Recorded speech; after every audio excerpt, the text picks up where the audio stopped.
Salvete, cari amici, commilitones, condiscipulis, studentes, et amantes linguae latinae, quid agitis? Si valetis valero. Greetings, dear friends, comrades, fellow students, and lovers of the Latin language. How are you? Si valetis valero. If you are well, I am well. Mihi praenomen Anglice Peter, sed Latine Petrus est. Et nomen meum est Anthony, Latine Antonius. Et appellor cognomine aut nomine familiae meae o faulua, quod nomen e lingua hibernica in Latinum conversum a praedatore prognatus Anglicae, descendant of the plunderer, significat. Appellor itaque Petrus Antonius praedatorius, sed licet vobis me appellare Petrus, aut in casu vocativo Petre.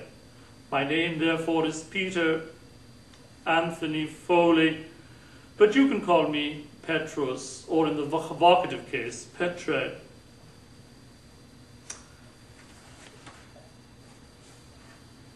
Welcome then to this audiovisual component of the first lesson of the McClintock Latin course. Hic incipit lectio prima cursus nostri de lingua latina apud Johannem McClintock. In this first lesson, the mostly feminine nouns of the first declension are introduced by means of the two modal nouns umbra, shade or shadow, and silva, wood or forest. The declensional case endings of the first declension are introduced. The word declension is a technical term used to name the way the endings of a noun are modified in order to indicate the noun's change in grammatical role in its sentence.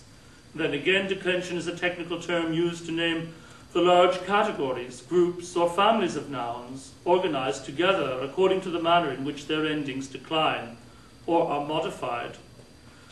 The word declension is derived from the Latin word declinatio, from the noun declino, declinare, which means, in a transitive sense, to bend or to turn aside, and in an intransitive sense, to deviate or to swerve.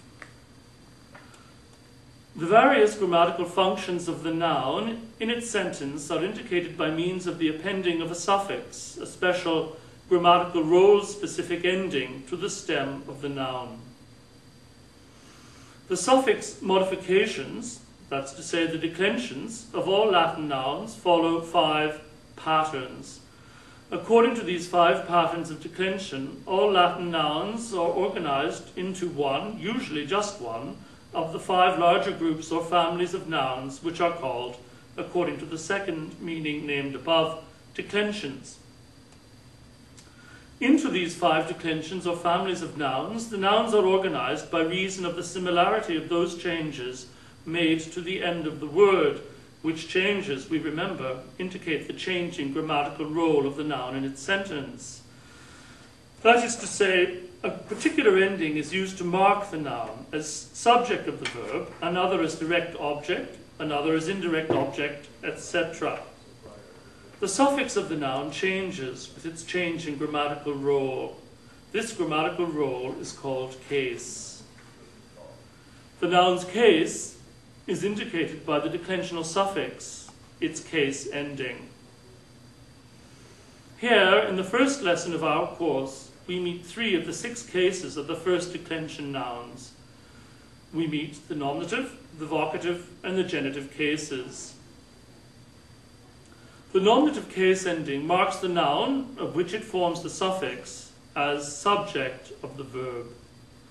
The vocative case, which in the first declension is identical to the nominative case ending, marks the noun to which it is appended as the object of an expression of direct address, as in, "Oh Julia, please hand me your book." Julia is in the vocative case. The genitive case endings mark a noun as standing in a special adjectival relationship, such as possession, to some other noun, as, for example, Julia's book. Julia's, apostrophe S, in Latin, will occur in the genitive case. The dictionary entry of a Latin noun gives the noun forms of the nominative singular, the genitive singular, together with the noun's gender, either masculine or feminine or neuter. The genitive singular ending of the Latin noun is of great importance inasmuch as it indicates the declension to which the noun belongs. By that I mean that those nouns whose genitive singular case form ends in AE, pronounced I, must belong to the first declension. The genitive singular form of the noun is important as well, inasmuch as it provides the stem of the noun, which is to say that from the genitive singular ending we derive the stem. We remove the genitive singular case ending, AE, pronounced I, from the genitive form, and that which remains is the stem of the noun. For example, a dictionary entry for the word shadow or shade will be umbra, umbrae. Umbrae is the genitive singular.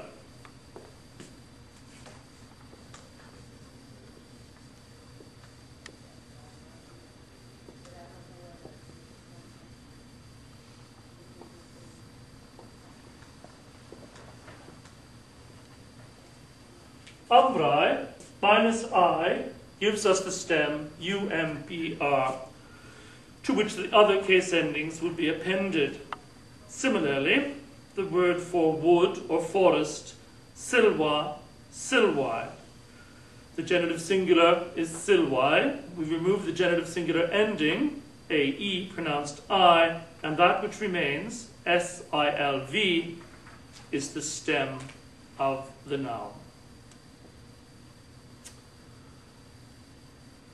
Now, for the purposes of pronunciation, I read the vocabulary of the first lesson, and the pronunciation given here is that of the restored classical pronunciation, the Ciceronian pronunciation, or perhaps the pronunciation used in literary circles of society in the period extending from roughly 100 BC to 100 AD. To repeat then, most nouns of the first declension are of feminine gender, but those which name a man or the name of an occupation traditionally held by men are usually masculine. Some nouns which name a people are masculine as well. To begin, the English word farmer, in Latin agricola, agricolae, masculine gender. Wing, the wing of a bird, the wing of a military formation, ala, ally. Maid servant, ancilla, ancillae.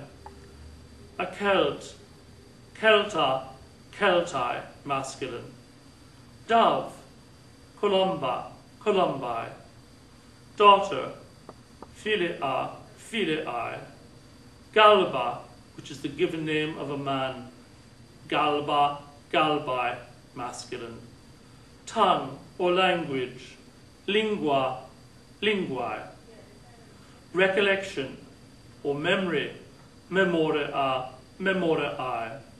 Feather, pluma, plumae. Rose, rosa, rosae.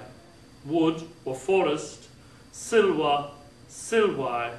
Shadow or shade, umbra, umbrae. Et hic, amici, habet finem primum caput, aut lectio prima praelectionis nostrae, quod significat in Anglicum conversum, here endeth the first lesson. Nunc valete amici, curate ut valeatis.